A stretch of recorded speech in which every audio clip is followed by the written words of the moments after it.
Magandang araw mga katapyok. Nakachamba na naman tayo ng isang run out. Tira sa atin sa uno, gitna lang.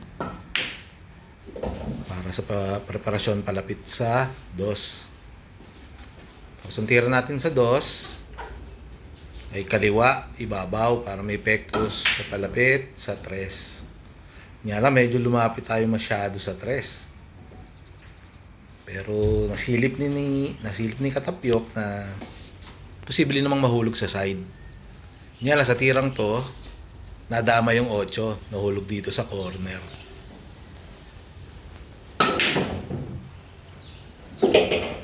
Ayun.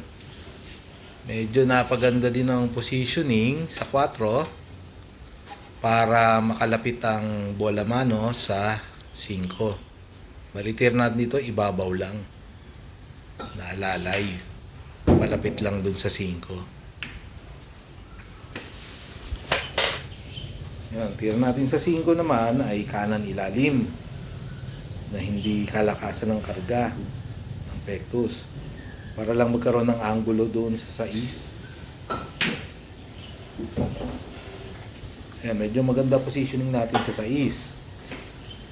Ngayon, ang tira natin sa 6 ay ilalim kanan ulit para bumaba yung bola mano papunta sa 7.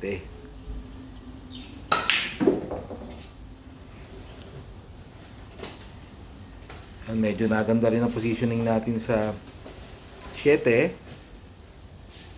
Ngayon, follow through lang ang naging tira ko dito sa 7.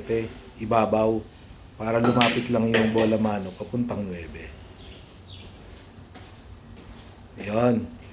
Medyo maganda yung angulo natin sa 9, hindi naman siya masyadong diretso. So, sa totoo lang, mas hirap pa sa diretso kaysa sa medyo baliko.